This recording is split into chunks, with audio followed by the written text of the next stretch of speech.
যে trailer launch হলো তখন এলেন। কারণ আমাদের সময় তো এরকম এত মিডিয়া এত কিছু ছিল না। The way Swapan da walk and the way Swapan da swag নিয়ে হাতটা নেড়েছে, ওটা আমি রাত্রিবেলা দেখেছি। অ্যান্ড এই মানুষটা আমি যেরকম বলি না, বয়স যাই হোক সময় যাই হোক, you have to remain contemporary, right? তো আমার মনে হয় স্বপনদার ইমোশনস এবং কিছু ইমোশনস জীবনে মনে না। তোমরা জানো যে গর্বের সাথে বলছি যে আমি সেই ছবিতে ছিলাম। প্যান্ডেমিকের সময় থেকে এখনও অবধি সব থেকে হাইয়েস্ট টিআরপি দেয় স্নেহের প্রতিভা। মানে ওরা যখন ড্রপ করে কোনো চ্যানেল আমাকে বলেছে তারা, তখন আমরা স্নেহের প্রতিদিন চালিয়ে দিই, আবার টিআরপি উঠে যায়। তো এই ইকুয়েশনসটা না অলওয়েজ ওয়ার্ক করে। আর আমার মনে হয় বাঙালিদের কাছে যে ইমোশনটা বোঝা দরকার সেটা ম্যাজিক্যাল ছিল সকল। নাহলে এত মানুষ এত ছবি করতে পারতেন না।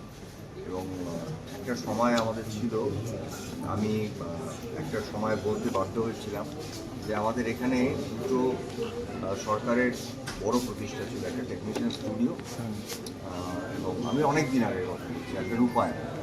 তো আমি একটা সময় যখন স্টুডিও অন্যদের হাতে তুলে দেওয়ার কথা চলছিল, আমি দায়িত্ব নিয়ে মাননীয় মুখ্যমন্ত্রীকে বলেছিলাম, জানেন তো একটা মানুষ তার অফিসটা ভাঙবেন না।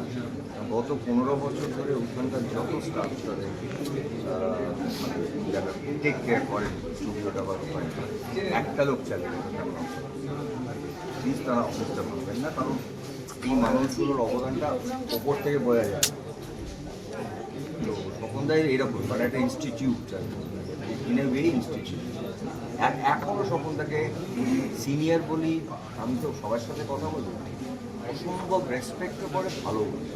কারণ স্বপনদার কোনো পাঠ ওই প্যান্ট, ওই একটা শর্ট কুর্তা, ওরকম একদম ওই যে নিজের মেয়েতে নিজের ছবি করতেন, পরের দিন দেখলে বোঝা যেত না যে এই ছবিটা এরকম একটা হিট করে গেছে। পরের দিন বলতো তাহলে ওইটার কবে শুরু করতেছি, কথা বলে কোনো রিয়াকশন নেই। এইগুলো শেখার আছে, মানে নট এ সিঙ্গেল আওয়ার, একটা ঘন্টা লোকটা একটা ছবি করে আমি দেখিনি স্বপনদাকে কখনো যে এইটা নিয়ে কথা বলতে, যে ছবিটা সুপারহিট হয়েছে।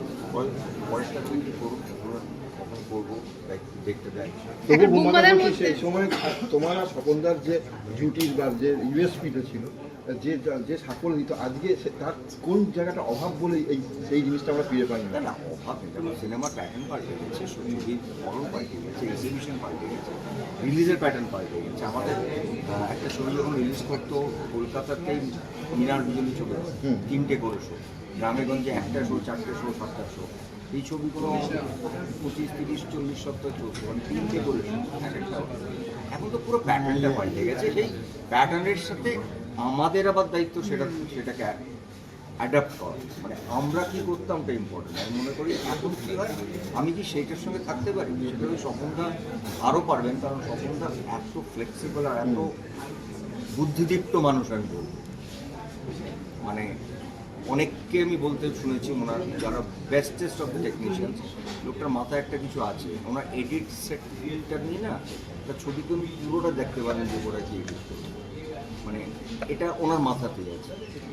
উনি বলছেন হলেরও একটা ইস্যু হয়ে গিয়েছে, এখন হল অনেক কমে গিয়েছে। অন্যরকম ভাবে হবে, অন্যরকম ভাবে আবার হবে, এবং আমার মনে হয় রিভ্যাম্প করবো আমরা আবার আমি বলেছি আপনাকে ওটাই চেষ্টা করছে। ঐতিহাসিক মানুষ যিনি 4টে ছবি শুটিং করেছিলেন। হ্যাঁ, তুমিও ছিল সেই 4টে ছবির মধ্যে, 2টো না 3টে তোমার, সেটা একটু বলো সেই। চলো আমরা পরে